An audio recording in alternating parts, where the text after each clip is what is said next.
Welcome back to Stop Feeling Like Shit, the podcast where we pull the curtain back on what really takes to reclaim your health, energy, and confidence without Band-Aid solutions. Today's episode is extra special. We're talking in person with someone who's lived a transformation firsthand. Meet Kristin Rini.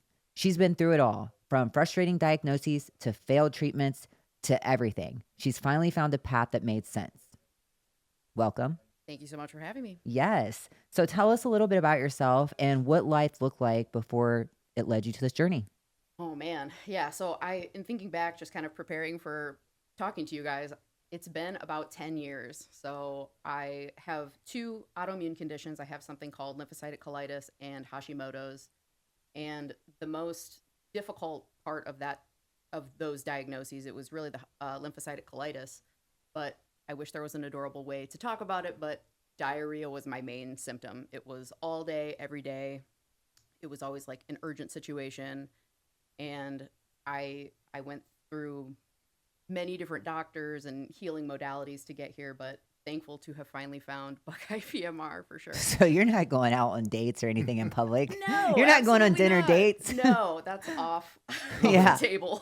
You're like, wait, do I have my diaper and wipes? Exactly. Yeah, it was rough for a while. It's not funny, but honestly, when you think All about you it, can do is laugh about it. I yeah, mean, because you're like, yeah, what can you do? nothing. Nothing. Yeah, it's just part Plug of it life. up. Yeah. Yeah. Try your best. I mean, wow. Okay. So keep going.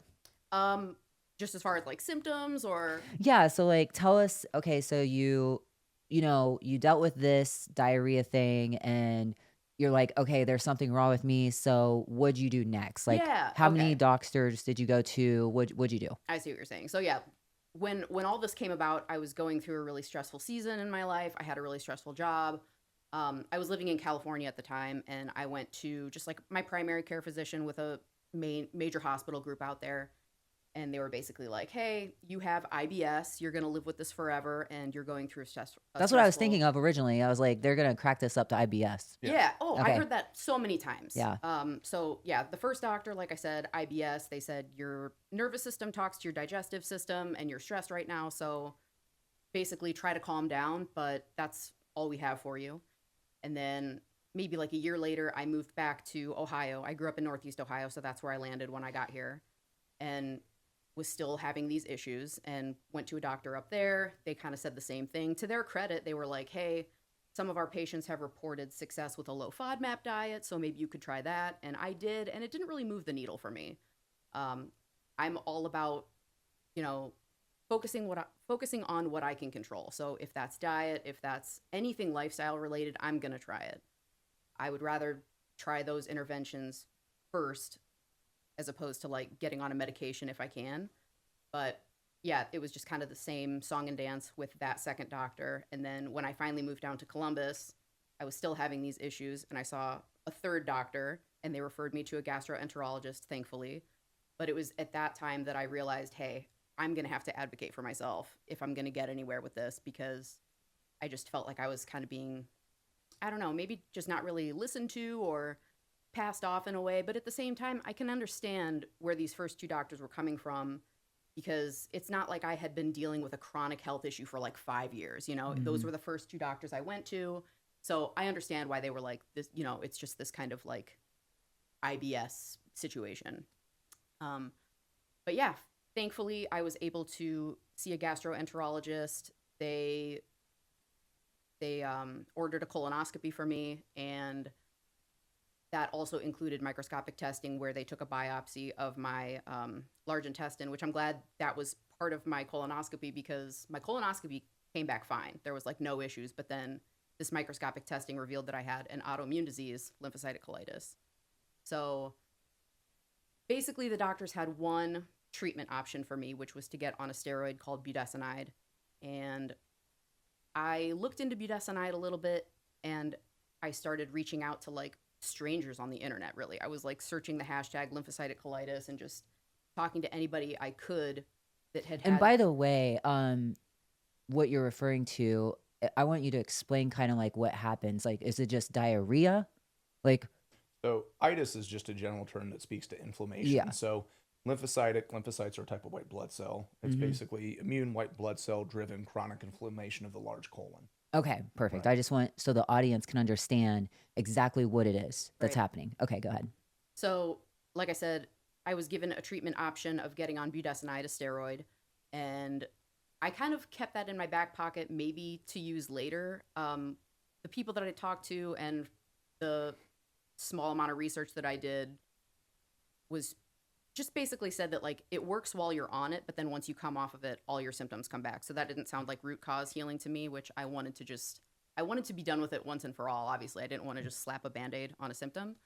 It's So crazy that you're saying this because a lot of people would have taken that medication, ran with it, started taking it, not really done a lot of research because a lot of people want to feel better quick, right? I So was definitely one of very, them. I want to feel better. I mean, it was brutal. yeah, you're like desperate, right? Yeah, of Yeah. course. So, okay, go ahead. But yeah, so that's really when I started deep diving into like the diet stuff. I saw another doctor after that diagnosis they were an MD, but they had more of like a functional or naturopathic persuasion. And that's when I had my first GI map test. And she put me on a couple different supplements, but after talking to Joe, it sounds like the supplements that she put me on, maybe my body wasn't even ready for those yet. Like I had to lay some different groundwork first. But it was interesting talking to her because like my intake with her was like an hour and a half, and she was asking me all kinds of questions like, were you born via C-section? And like, what was your antibiotic exposure like as a child? And just like all these questions that I was not used to being asked by any other healthcare provider. Right. So, even just her asking me those types of questions, I felt like, okay, she's really trying to understand the full picture, which made me feel better about working with her and maybe my results. Hope is so important in all of this. Just Oh, like yeah. keep that hope alive. You're gonna hopefully get to where you need to go.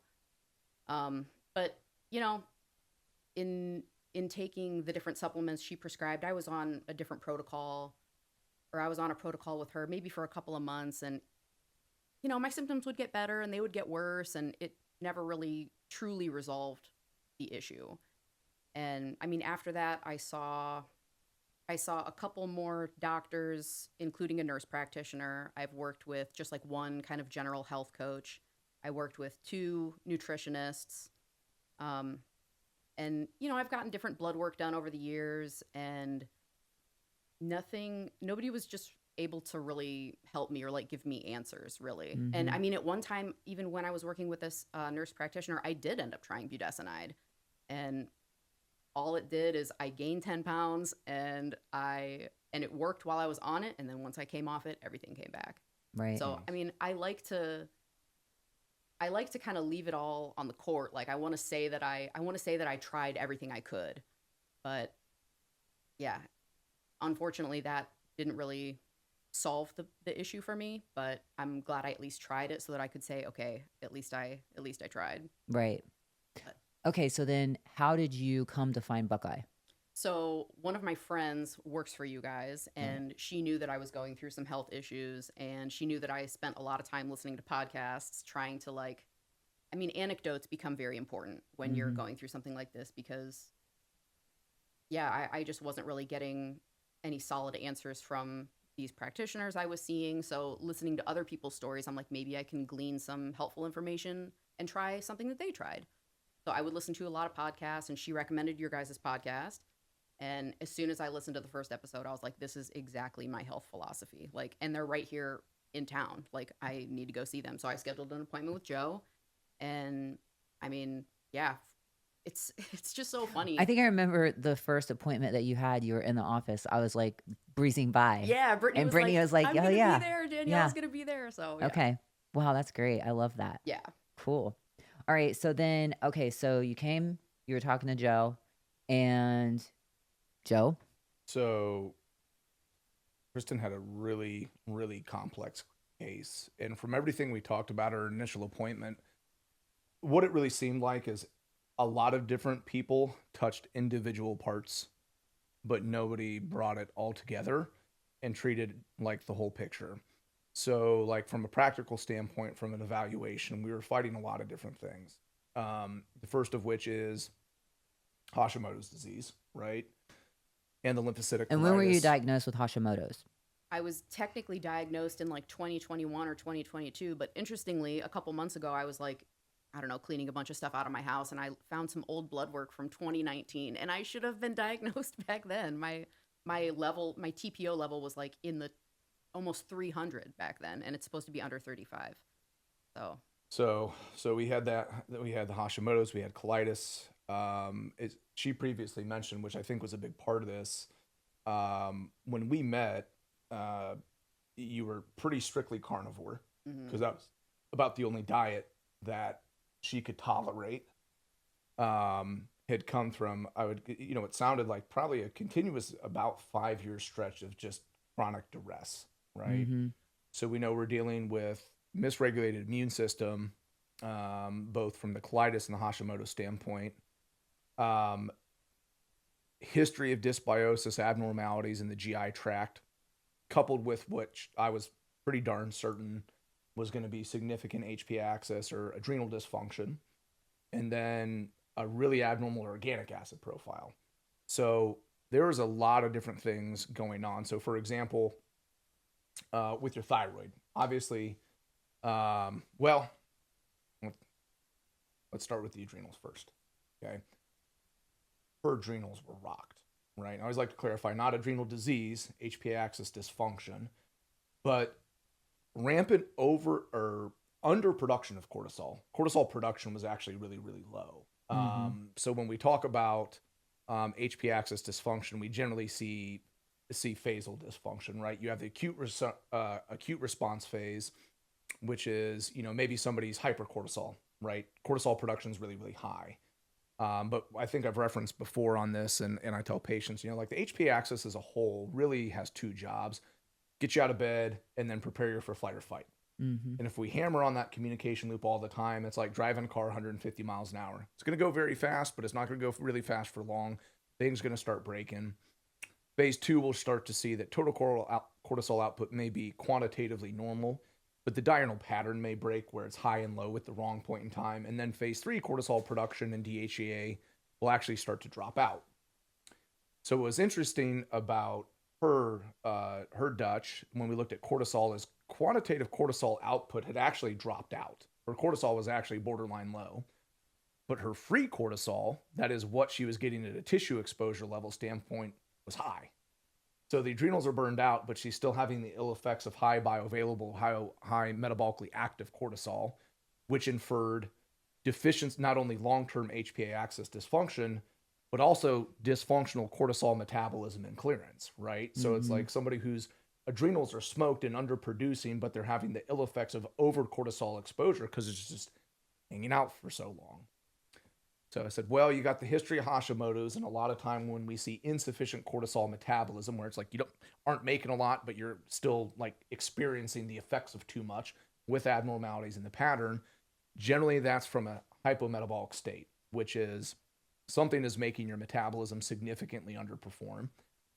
Most likely culprit is obviously the thyroid.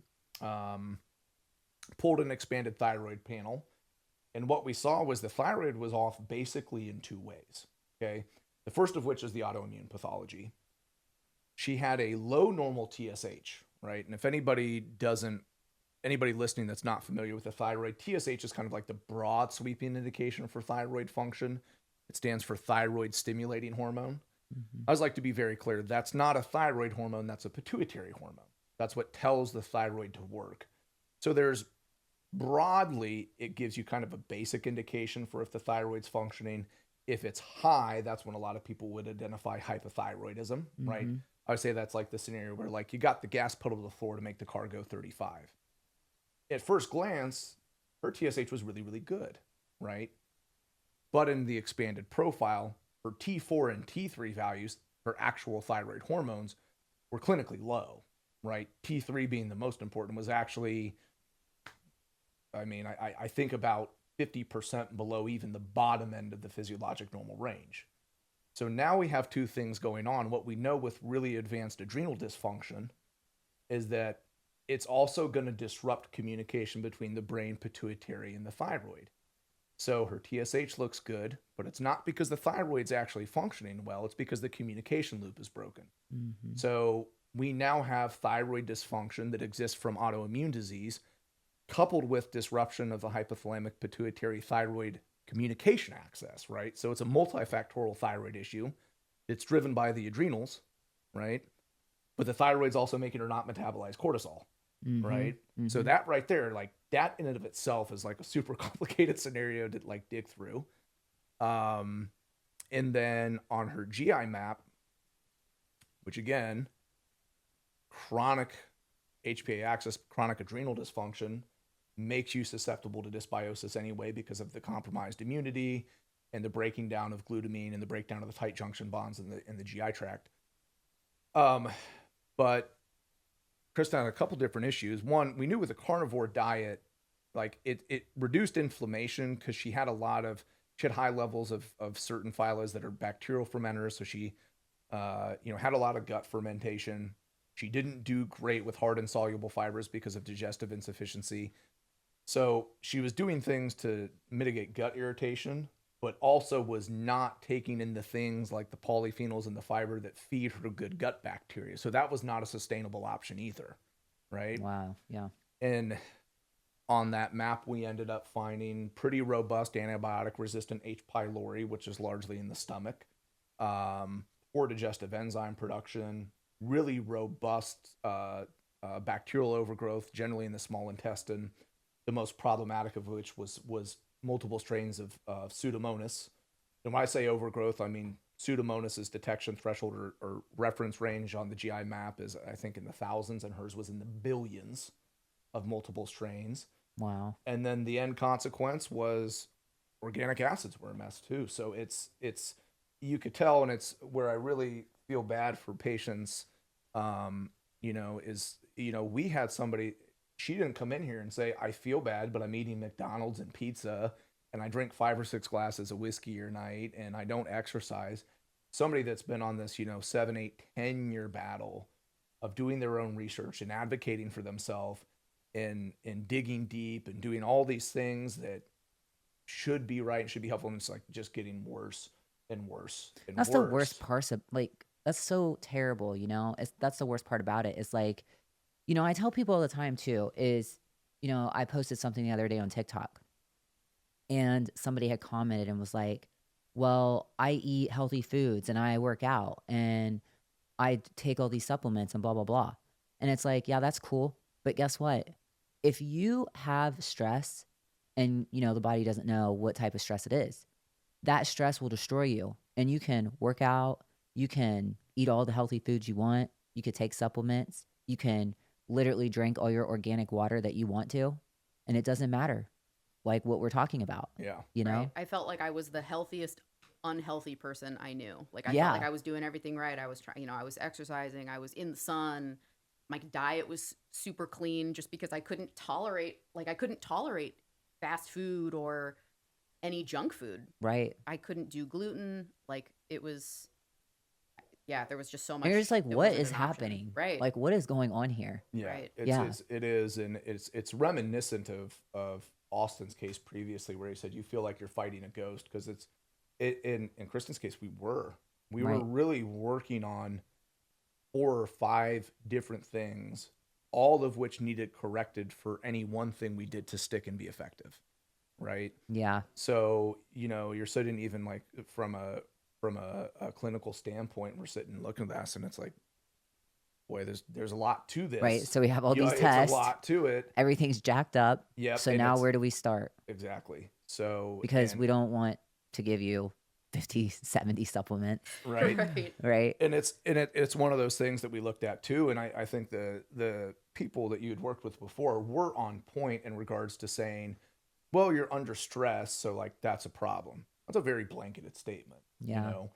But again, HPA axis dysfunction, adrenal dysfunction looks different in different cases.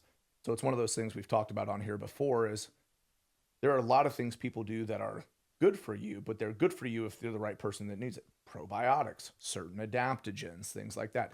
Exercise is great, but if your adrenals are cooked, you can exercise wrong and it'll actually exacerbate the issue. So, for us, like the program development and the case management is a lot of work. but it's way more work for the patient. Mm-hmm. And I always like to be very transparent with that. I could have told you what to do. You still got to do the work. You're the one that has to be diligent about, this is what I'm doing. This is what I'm waking up every day. This is when I'm going to bed. This is what my sleep hygiene is going to be. These are the adaptogens I'm taking at this time specifically throughout the course of the day. These are the weird modifications we're making to my diet, which would be counterintuitive to a lot of people, but makes sense for you temporarily. And this is like, you have to be regimented, and it has to, I mean, I understand for patients, it probably feels like this is just like, this is so much. I mean, it has to become one of the primary focuses of your life. Mm-hmm. Right. And we just had to work through it piece by piece. We had a lot of appointments, we had a lot of follow-ups, we had a lot of tweaking, but we were working on all of these things simultaneously. We were working on, and that's, as she alluded to before, some of the supplements she was taking in the past were good, but probably not good for her at the time. So there was a bunch of stuff in her gut we had to kill, but her HPA axis was off so much, her thyroid was off so much, there was so much inflammation. I said, listen, we're going to have to work on this in a preparatory phase, probably for 8 to 12 weeks. Try to get the adrenals settled down and somewhat stabilized. Try to just get inflammation out of the gut. Try to supplement with these specific probiotics. Try to get digestive capacity to improve. Because I know if we go in and we start like loading you up on antimicrobials now, we're just going to absolutely rock you to the point that it's not going to be sustainable. Mm-hmm. Like the die-off symptoms are going to be so unpleasant and so severe that it's, I mean, it was. So pretty much you're just trying to basically get the body where it can actually handle killing and taking care of all the gut infections and whatnot. And in the background, dealing with, hey, thyroid needs to be better for you to get I don't through think this. people also understand. And if your thyroid is jacked up, you are really jacked up. Yeah. It's bad, because I tell people that, some people are just like brush it off like it's just a thyroid. No, dude. Yeah. Like, you don't have energy. You're exhausted. You're so fatigued. It controls everything, your body temperature, your metabolism. Like, you know what I mean? One day I'm like, got a 6-pack. The next day I'm like fat and got a tire ring. Like, what am I doing? Well, and what was tough is we also, we looked at organic acids, and, for anybody that's not familiar with the thyroid, it regulates your mitochondria, right? Mm-hmm. Which are the big aerobic center of your cell. It regulates making new ones when the old ones don't work, and maturation and having all the enzymes they need. But the thyroid's off, so you had mitochondrial dysfunction there. But then because her gut was off, her organic acids were a disaster as well. And on the organic acids, we saw dysfunction specifically within the Krebs cycle, which is like the most important cycle within the mitochondria. Right. So it's like you're dealing with cellular mitochondrial dysfunction from two different angles, Mm-hmm. right? So when we look at, and I know it's something Buzz alludes to all the time, that how short the average doctor's appointment is, what's it, 6 or 7 minutes, right? 6 minutes. I mean, I know probably what I just said about your case probably sounded like a lot of word salad initially, because I just listed like 20 different things we're working on. But I mean, the amount of time it goes in to piecing all these things together and figure out what needs fixed work first and when, and there is a lot to it, and you can't allocate the time and intensity and attention that it needs to fix something like that in a standard doctor's visit. You just can't. Right. Like, you can't. I mean, it's the programming, it's a lot of preparation, programming, thought process, layout, and it's a lot of trust and dedication on the patient's behalf, because we had appointments early on where it's like, this is getting better, this still sucks. Right. You know? Yeah, I was going to say, so, okay, you did all the testing, right? Because we know the testing is very important. And so a lot of people think, well, maybe I can just do one test, right? But no, it's like you have to do all of them because they all connect, right? Right. Okay, so then your results come back. And I know that when I was getting tested, I was like, literally, is it back yet? Is it back yet? Is it back yet? You get excited. For sure. Okay, so the tests come back. Joe tells you like, wow, this looks like shit. And then you're like, okay, you're listening to all this that he's telling you. And then are you like, okay, this guy's going to figure it out? Like, 100%. I believe in him. Yeah. Yeah. Yeah. Okay. You can, I mean, from the moment I sat down with Joe, I was like, he knows what he's talking about. He knows how all of this connects. And I've never talked to anybody who seems to know what he knows. Yeah. So just I think one of the biggest things too is like, usually when I would go see someone, they would be like, I've never heard this, or, it's becoming more mainstream now. Especially I feel like Hashimoto's is becoming more common, but yeah, a lot of the people I worked with, it was a big puzzle. And he was like, oh yeah, this is exactly how we're going to address this. I think off the bat, he gave me maybe like 13 supplements, and he went through every supplement, and he's like, this is the supplement you're taking because, and then he would point to something on my Dutch test because this is off and this is going to address this thing. I was like, okay, I don't know what you're talking about, but Right. I just know that this is going to work. So let's Yeah. go. Right. So the good thing is that you have a very good positive attitude about it. Like, okay, yeah, I'm starting to trust this guy with my life here. Yeah. Yeah. More so because I know people would call me and they say, yeah, that Joe guy. Yeah, I mean, I don't even trust my own doctor now. I'm just going to go to Joe. Joe's my right? guy. Yeah. Okay. So, all right, you get the plan together. He gives you supplements. All right. Mhm. So you start taking the supplements, and how, a lot of people, I know for me personally, I have a really hard time with taking supplements on any given time. I'm terrible. I will be the first to admit. One, because I hate swallowing them. Two, if they stink, I'm like done. Three, I'm just like, it's a job sometimes. So, you got to work really hard if you want to be better sometimes. Right. Okay. So tell us about your experience with, okay, you got your supplements, you start taking them, and what was that like for you? Honestly, it was very easy for me, and it's only because of where I had been before I saw Joe. It's all about perspective, I guess. I mean, I felt like I had to troubleshoot a lot of this myself before working with Joe. And then I found a lot of relief working with a nutritionist, and, her different recommendations involved diligence on my end. So I was kind of like primed for what Joe was recommending. But yeah, basically he had me taking pills, I think 3 times a day. And I mean, there were a lot. I Mhm. think I was taking like probably 30 to 40 pills a day.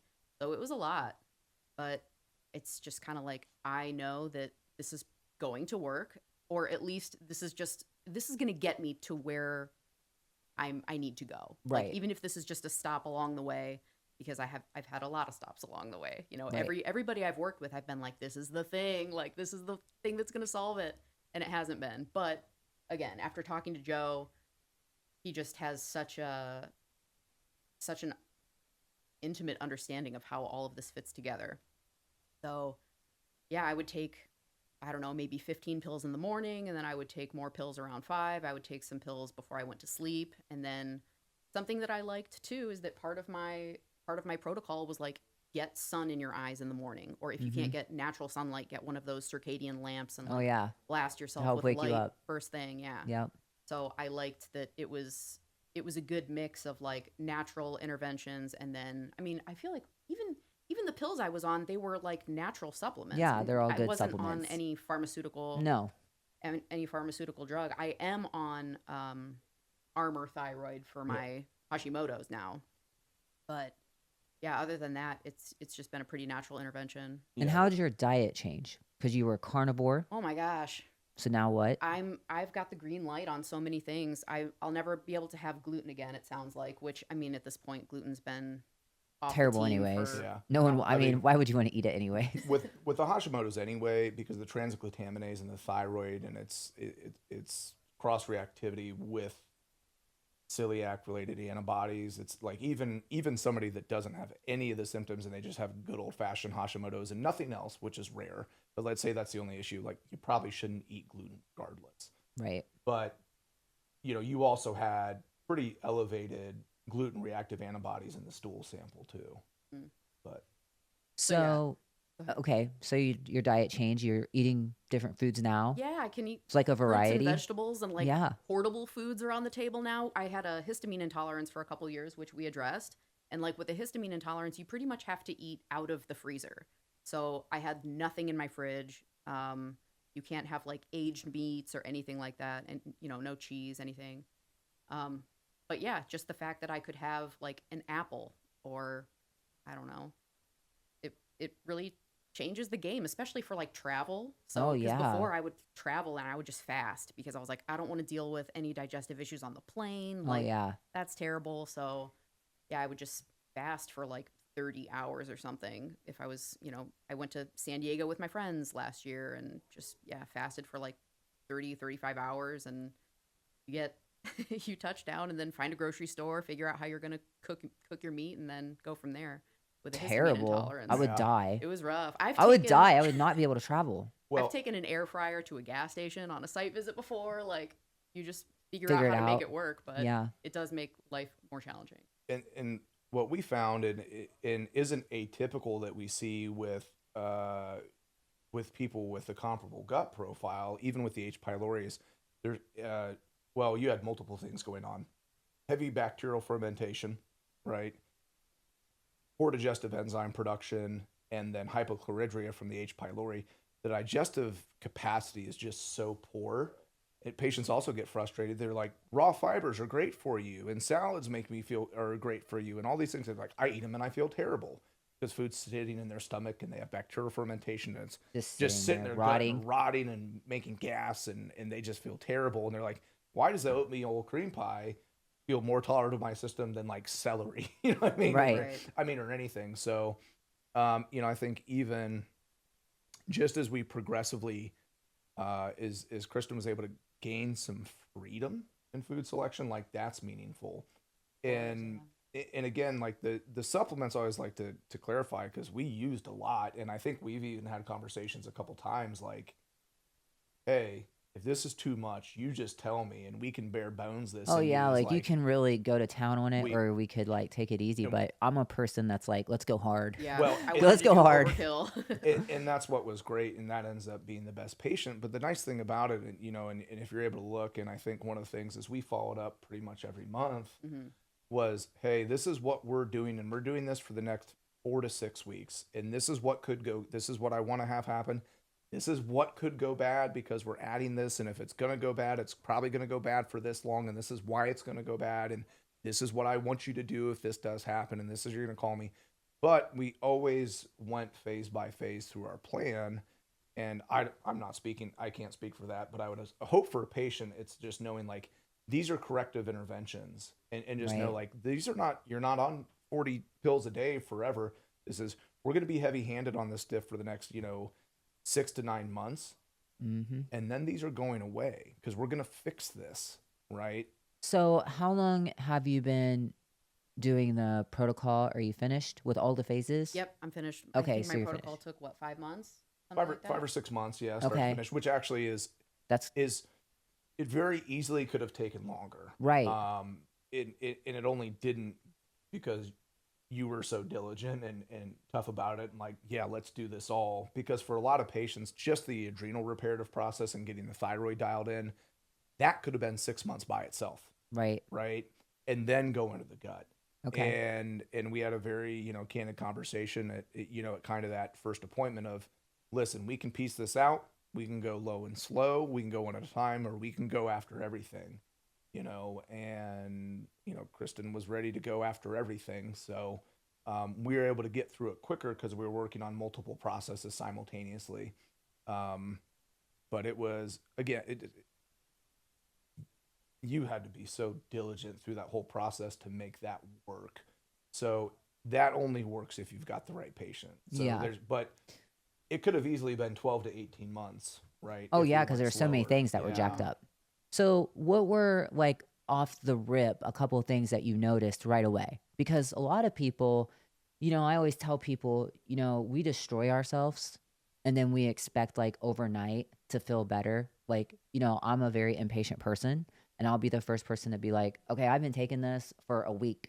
Like, what are we doing? Right, yeah. Like when my hair fell out, I was like, dude, I've been doing this red laser cap thing for 2 days now, waking up, putting it on my head. Like, I don't see any peach fuzz. Yeah. Right? I You know, take I'm the same way. Cerephos and magnesium one Yeah. time, you're like, I still slept like shit. This doesn't work. This is garbage. Yeah. Yeah. So I think it's helpful for people to know, like, you did this for 5 or 6 months.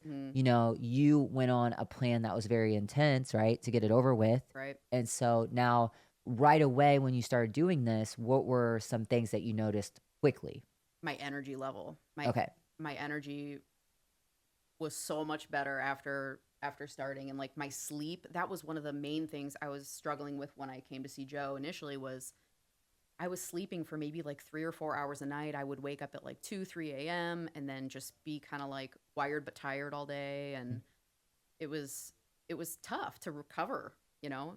So I was exhausted all the time and my sleep started coming online. Yeah, I had so much more energy. My digestive stuff was slower to come back online, but ultimately I got there. But yeah, definitely the energy has been the biggest thing this whole time.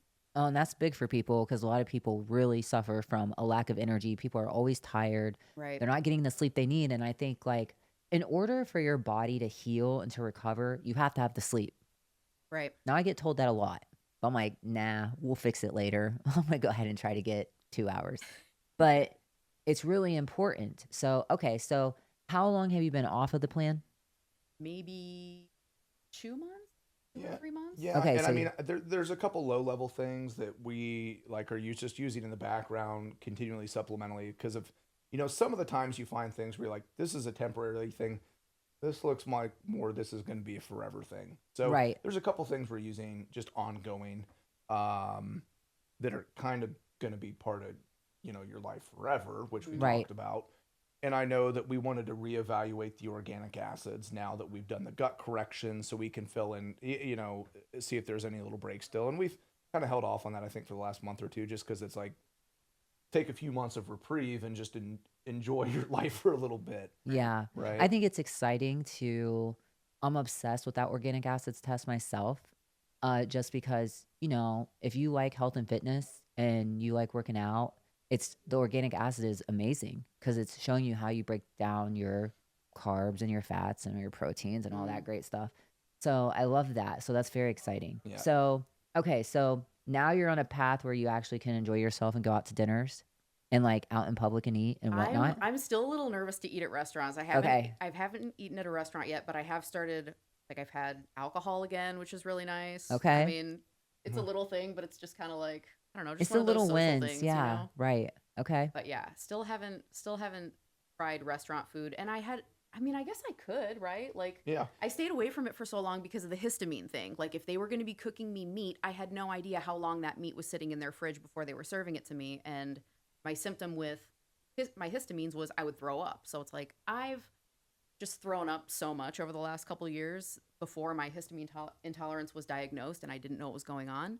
But yeah, I've just thrown up so much that I'm still a little leery about it, I guess. Well, and which is such a catch-22. I think we had, in the stool test, there was, in addition to 2 different strains of Pseudomonas, we had staph, we had strep, we had Bacillus and Enterococcus, and a few other overgrowth microbes that were also histamine-producing bacteria. So it's like there's the dietary histamine concern. Then there is you got these bugs just cranking out histamine on you too, right? And obviously with restaurants, that's a catch-22 where somebody with a gluten restriction where it's like, oh yeah, this is a gluten-free dish, but it was made gluten adjacent to the non-gluten. So that's And it's made with all these oils and whatnot. Yeah, And nasty. And it's always still MSGs, like, whatever it is. it's still Oh my God. it's still tough with restaurants. I mean, you almost got to go to a little bit better higher end, I guess, but that's still a gamble of the dice, but that's a gamble for everyone because I go out to eat, with my wife a fair amount and I'll eat stuff that shouldn't make me feel bad, and sometimes it makes me feel bad. And I'm like, well, I ate that 3 times before this, and I was fine. Why did it make me feel like garbage this time? I'm like, well, I'm not going to accuse anybody of anything, but I assume there's some sort of prep issue in there, right? Right. Right. Okay. So I guess one of your goals would be like to finally eat out at a restaurant one of these days. Yeah, that would be nice. Okay. All right. Yeah. Okay. So I guess for the audience, like, do you have any helpful like insights? Like, if anyone's listening, because you went through all these primary cares, you went to these doctors, you were going all over the place, and then finally it's like, oh my God, okay, I found Joe. Right. I guess my question for Joe would be, I went to a doctor. People go to doctors thinking like that's the end all be all. They are going to have an answer for me. So like, what's your background? What should, for people listening who might have similar issues, what should they look for in a practitioner? So I guess if I was going to give myself a fancy sounding title, it'd be a clinical physiologist, right? So I'm not an MD, right? Now I work with MDs. I work with Dr. Buzz, who's a functional medicine practitioner and a chiro.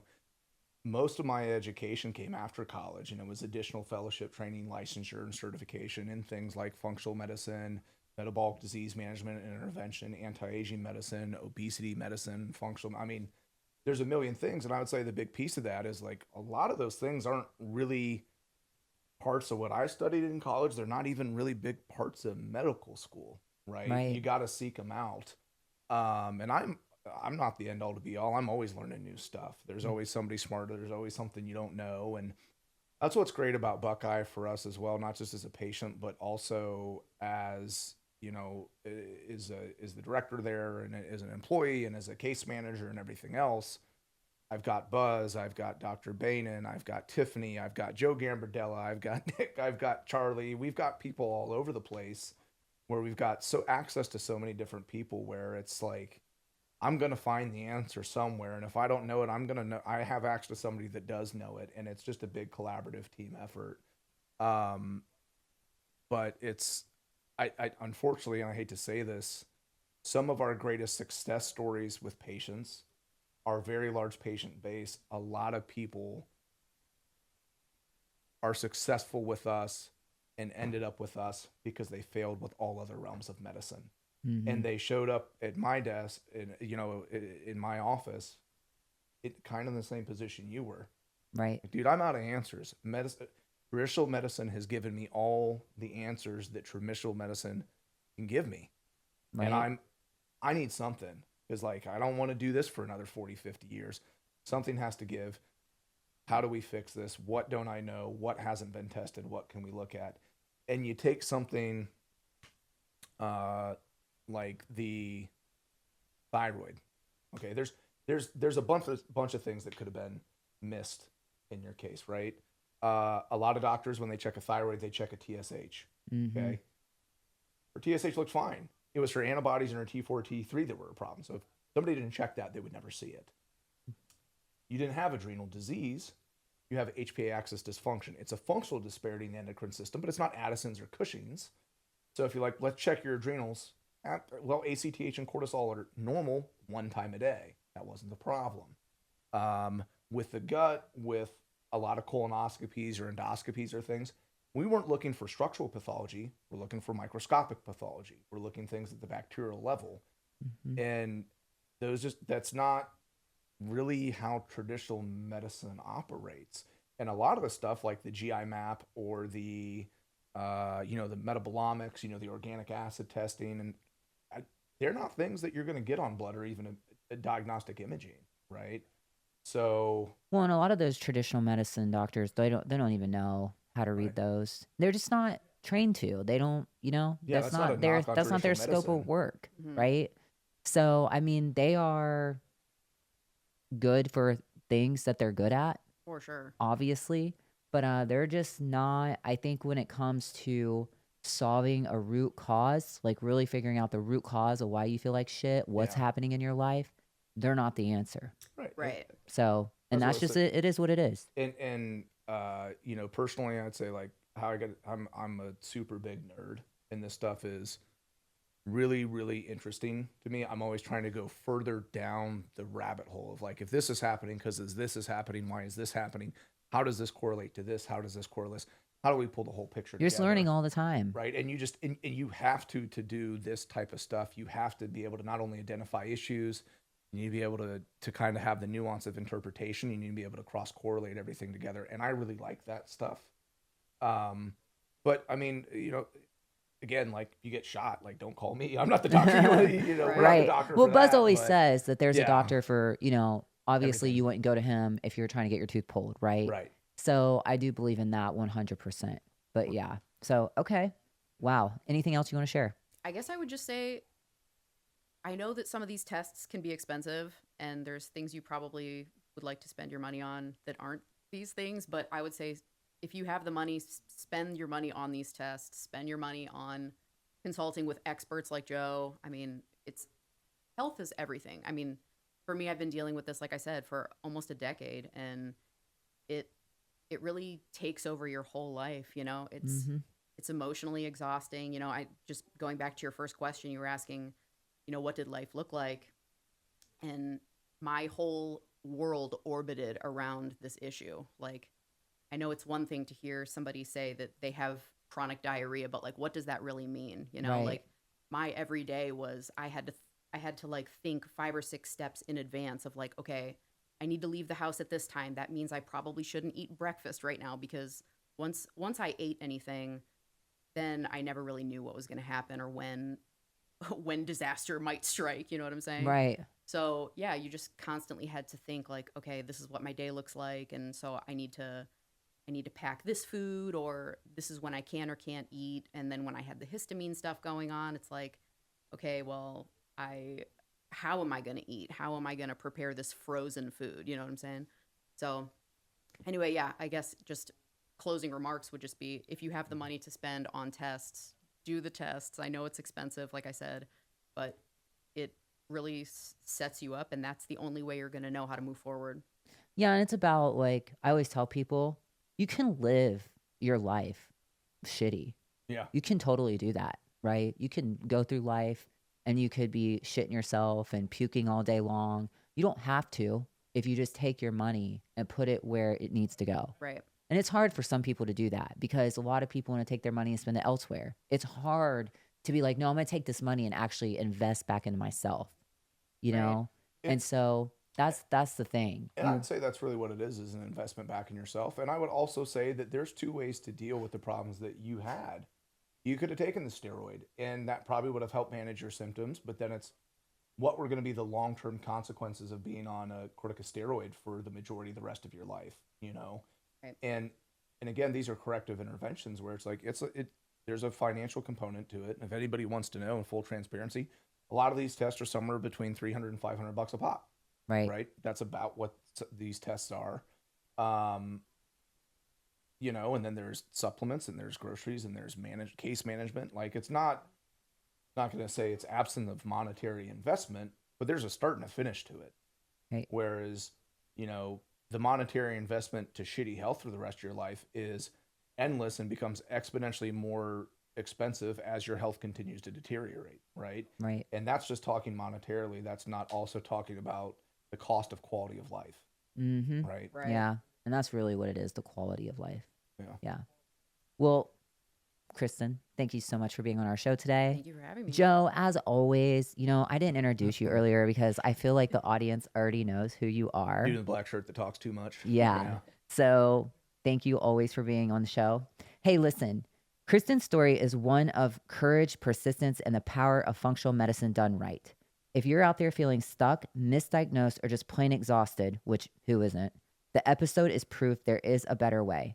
Be sure to like, follow, and share this episode. And as always, stop feeling like shit. You deserve better.